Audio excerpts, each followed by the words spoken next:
اور ہم قبر کے 1 سال اور قریب ہو گئے، دنیا سے 1 سال اور دور ہو گئے، موت کے 1 سال قریب ہو گئے، زندگی سے 1 سال دور ہو گئے۔ اللہ کا شکر ہے ہمارے ساتھ کے پلے پڑے قبروں میں چلے گئے، ہماری سانسیں باقی ہیں، اور وقت ایک بہت بڑا قیمتی سرمایہ ہے۔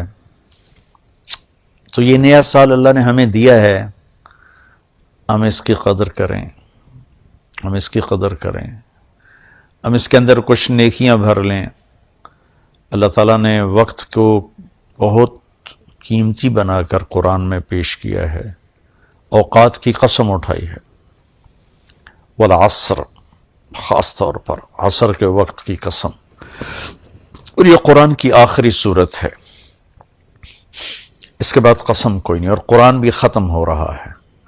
تو ایسے ایک مناسبت سمجھ میں آئی ہے، اللہ کرے گا ٹھیک ہی ہوگی، کہ جیسے عصر کا ٹائم آتا ہے تو دن کے جانے میں ٹائم تھوڑا رہ جاتا ہے، شام اندھیرا آنے میں ٹائم تھوڑا رہ جاتا ہے، تو میرا اللہ آخر قرآن میں یہ قسم اٹھا کے ہمیں کہہ رہا ہے، والعصر، عصر کے وقت کی قسم، کہ جیسے عصر کے بعد ٹائم تھوڑا ہے، اس دنیا کا ٹائم بھی باقی تھوڑا ہی رہ گیا ہے، تمہاری زندگیوں کا بھی ٹائم تھوڑا ہی رہ گیا ہے، جو کرنا ہے وہ جلدی جلدی کر لو، اور غفلت سے نکل آؤ۔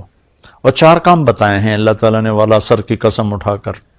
ایک، ایمان لے آؤ، الا الذین آمنوا، شکر ہم ایمان والے ہیں، وعملوا الصالحات، دوسرا اچھے کام کرو، نیک کام کرو، کبیرہ گناہوں سے بچو، ہو جائے توبہ کر لو، ہم کوئی مشین نہیں، اوپر نیچے ہونا انسانی فطرت ہے، ہو جائے گناہ توبہ کر لو، وتواصوا بالحق، ایک دوسرے کو حق کی بات کرو، تبلیغ کرو، جو تبلیغ کا کام، وتواصوا بالصبر، ایک دوسرے کو صبر کی دعوت دو، اس کے لیے تیار کرو۔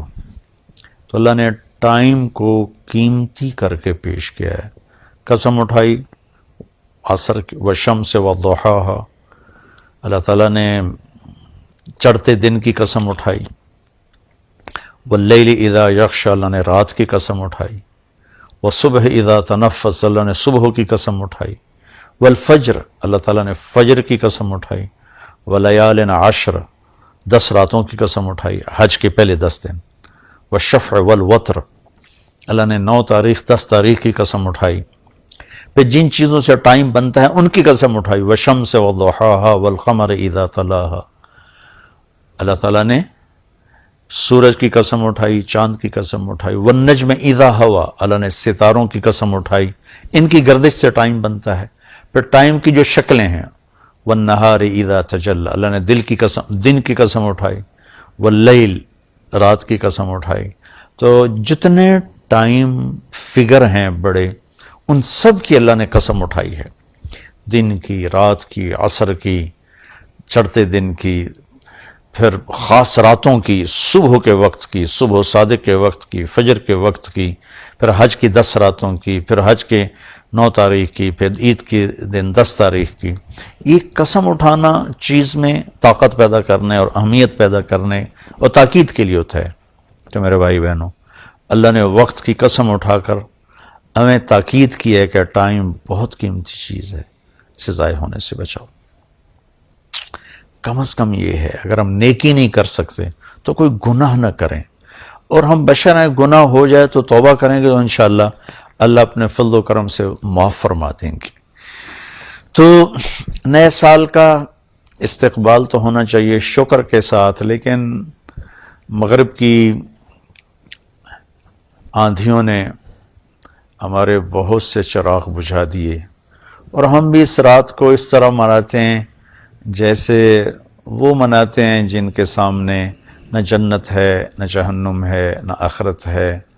وہ تو بیچارے معذور لوگ ہیں، انہیں پتہ ہی کوئی نہیں، یعلمون ظاہرا من الحیات الدنیا وہم عن الآخرۃ ہم غافلون، انہیں آخرت کا پتہ نہیں، صرف یہی دنیا کو جنت بنانے کے چکر میں ہیں، تو وہ کر رہے ہیں۔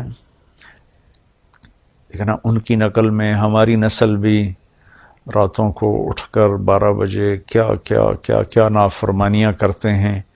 میں نے چونکہ وہ دور بھی دیکھا ہے، کالج کا دور بھی دیکھا ہے، ان تاریک راہوں پہ کیا کچھ ہوتا ہے وہ بھی دیکھا ہوا ہے. تو میں بہت عرصے سے میں 31 رات کو جاگتا ہوں، ٹھیک 12 بجے میں ایک دم اللہ کی بارگاہ میں سجدے میں گرتا ہوں، نفل پڑھتا ہوں، اور اس وقت میں کہتا ہوں یا اللہ، تیرے محبوب کی امت کے جتنے نوجوان یا جتنے بڑے چھوٹے مرد عورت اس وقت نافرمانی کر رہے ہیں تو انہیں اپنے فضل سے معاف فرما دے. یا اللہ مجھے معاف فرما دے کہ میں نے ان کو بتایا نہیں، سمجھایا نہیں. اہل خیر، اہل دین، یہ ان کی ذمہ داری تھی کہ ان کو سمجھاتے، لیکن شیطان نے خلیج حائل کر دی، ہم ان سے متنفر ہو گئے، ان سے نفرت کرنے لگے. نفرت کرنا تو آسان کام ہے، نشہ پلا کے گرانا تو سب کو آتا ہے، مزہ تو تب ہے کہ گرتے کو تھام لے ساقی. جو ہمارے دینی طبقوں میں جو غفلت میں پڑے ہوئے لوگوں سے نفرت پیدا ہو گئی ہے، اور جو کچھ دین سے زیادہ دور لوگ ہیں ان کے دلوں میں دینداروں کی حقارت اور نفرت پیدا ہو گئی. یہ دونوں ایک طرف چلے گئے ہیں، دو کناروں پر چلے گئے ہیں. بھائی نیا سال ہے، جو لوگ میری بات سن رہے ہیں یقیناً سارے تو نہیں سنیں گے اور سارے پسند بھی نہیں کریں گے، لیکن جنہیں اچھی لگے ان کی خدمت میں گزارش کرتا ہوں کہ آئیے ہم اس نئے سال کو اسی طرح معصوم رکھیں جیسے اللہ نے معصوم ہماری گود میں اسے ڈال دیا ہے. ہم اس میں آپس کی نفرت سے بچیں، فرقہ واریت سے بچیں، دھوکے سے، فراڈ سے بچیں، جھوٹ سے بچیں، ظلم و ستم سے بچیں، چوری ڈاکے، زنا شراب جوئے سے بچیں، رشوت سے بچیں، سود سے بچیں، کھوٹ سے بچیں، ماں باپ کی نافرمانی سے بچیں، رشتہ داروں کے ساتھ لڑائی جھگڑوں سے بچیں، آپس کی لڑائیاں ختم کریں، کسی سے ناراض ہیں صلح کر لیں، کسی سے نفرت ہے اپنے دل کو دھو لیں، صاف کر لیں، کسی کا بغض ہے صاف کر دیں، کسی نے زیادتی کی ہے معاف کر دیں، ہمارا اللہ بھی ہمیں معاف کرے گا. کسی طرح بھی نفرت روا نہیں ہے. میں بڑے منت سے ہاتھ جوڑ کے ان خطیبوں سے کہتا ہوں جنہوں نے صبح سے شام تک صرف فرقہ واریت کو ہی کہ پھیلانے کو ہی دین سمجھا ہوا ہے، اور کبھی کسی کو کافر بناتے ہیں، کبھی کسی کو کافر بناتے ہیں. اللہ کے واسطے اور بھی دکھ ہیں زمانے میں محبت کے سوا، راحتیں اور بھی ہیں وصل کی راحت کے سوا.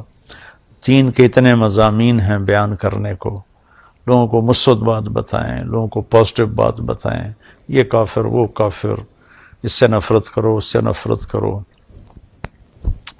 میری تو منت یہ ہے، نکار خانے میں طوطی کی کون سنتا ہے، اس بھڑکتی آگ پہ پانی ڈالنا میرے بس میں تو ہے نہیں، لیکن میں اللہ چاہے گا تو کر دے گا. تو لیکن جو ہماری نوجوان نسل ہے ان سے تو میں ضرور کہوں گا کہ بچوں مسلمان بن کے چلو، امت بن کے چلو. تم کسی سے متاثر ہو، تم کسی عقیدے پر ہو، تم کسی نہج مسلک مذہب پر ہو، اس پہ باقی رہو، لیکن اوروں کو جگہ دو، اللہ کے واسطے جگہ دو. صرف ہم ہی مسلمان ہیں باقی سب کافر ہیں. ان چیزوں سے واپس آ جاؤ، اس میں تمہیں تباہی کے سوا کچھ بھی نہیں ملے گا. میں نے دنیا پھری ہے، تاریخ پڑھی ہے، میں خون کے آنسو روتا ہوں جب مذہب کے نام پہ نفرت کی آگ کو بھڑکتا دیکھتا ہوں، سیاست کے نام پہ قتل و غارت دیکھتا ہوں. درد اٹھتا ہے، ایک ہوک سی دل میں اٹھتی ہے، ایک درد جگر میں ہوتا ہے. ہم رات کو اٹھ اٹھ روتے ہیں جب سارا عالم سوتا ہے. کسی کہنے والے نے کہا میں نے تو نقل کیا ہے، میں تو ان لوگوں میں نہیں ہوں جو رات کو اٹھ اٹھ روتے ہیں. البتہ دکھ ضرور لیے پھرتا ہوں کہ کاش امت کے اندر محبت ہو، پیار ہو. افسران سے کہتا ہوں بددیانتی چھوڑ دو، مزدوروں سے کہتا ہوں خیانت چھوڑ دو، تاجروں سے کہتا ہوں کھوٹ ملاوٹ چھوڑ دو، ذمہ داروں سے کہتا ہوں تکبر ظلم و ستم چھوڑ دو، طاقتور سے کہتا ہوں اللہ کو یاد کرو، ایک دن طاقت کا نشہ اتر جائے گا، موت اٹھا کے سب کچھ لے جائے گی۔ چور ڈاکوؤں سے کہتا ہوں ہمارے بچے ہو، ہمارے بھائی ہو، آ جاؤ ہم مل کے توبہ کریں۔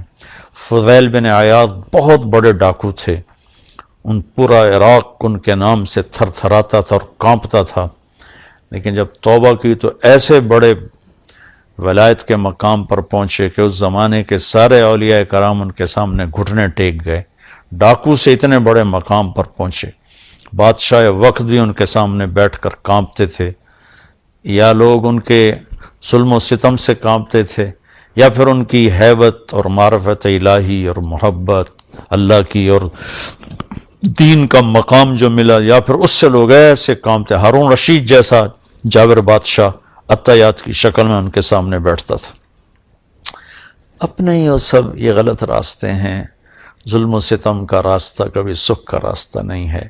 ممکن ہے آپ اپنی طاقت کے بلبوتے اور اپنے باڈی گارڈز پر 4 دن زندہ رہ جاؤ، لیکن آخر موت تو آئے گی نا۔ پھر قبر میں بہت خوفناک کام شروع ہو جائے گا کہ ظالم کے لیے زمین بہت تنگ ہو جاتی ہے۔ تو اب ہمارے بچے ہو، ہماری نسل ہو، میں تو تمہارے لیے بھی اتنا ہی درد رکھتا ہوں، چونکہ ہمارا ہی بچہ بگڑا ہوا ہے۔ مائیں تو ڈاکو نہیں جانتی، مائیں تو چور نہیں جانتی، مائیں تو کسی کو ظالم نہیں جانتی۔ ماحول معاشرہ ان کے ساتھ وہ چال چلتا ہے کہ کوئی کیا بن جاتا ہے، کوئی کیا بن جاتا ہے۔ حکمرانوں سے کہتا ہوں رحم دل بنو، ظلم و زیادتی سے بچو۔ تمام طبقات سے کہتا ہوں صدق و امانت، سچائی اور دیانتداری، 2 کام اپنے نبی کے ہم لے لیں، ایک سچ بولنا، ایک دیانتداری۔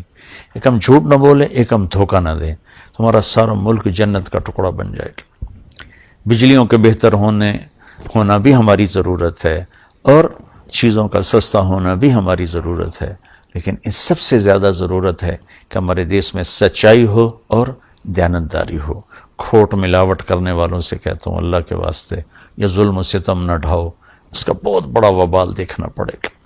اور حکومت سے تعاون کریں، حکومت ہمارے ساتھ تعاون کرے۔ ہم حکمران ناجائز ٹیکس نہ لگائیں جس سے لوگوں کی کمر ٹوٹ جائے۔ تاجروں سے کہتا ہوں ٹیکس بچانے کے لیے چوری نہ کرو، جھوٹ نہ بولو، 2 رجسٹر نہ بناؤ، حکومت کو ٹیکس پورا دو۔ مجھے یقین ہے یہ صدقے کا ثواب لکھا جائے گا، اور میں نہیں سمجھتا ہوں کہ ٹیکس چورانا جائز ہے۔ اگر وہ آپ کو فتویٰ دیتا ہے ٹھیک ہے، میرے سر ماتھے پر اختلاف رائے ہے، لیکن میری رائے میں ٹیکس بچانے کے لیے جھوٹ بولنا یہ اتنا ہی جھوٹ ہے جتنا کسی اور چیز کے لیے جھوٹ بولنا ہے۔ تو چند پیسوں کے لیے جھوٹ نہ بولیں، اپنے حکومت کی مدد کریں، ہم ان کو ٹیکس دیں۔ حکمرانوں سے کہتے ہیں ایسا ظالم ٹیکس نہ لگائیں کہ لوگ جھوٹ بولنے پر مجبور ہو جائیں اور ان کی کمر ٹوٹ جائے۔ تو اللہ تعالیٰ ہمارا یہ سال خیر و برکت کا بنا دے، اچھا بنا دے۔ ایک دوسرے سے پیار محبت کی فضا قائم کریں، عبادات میں نماز بالکل نہ چھوڑیں۔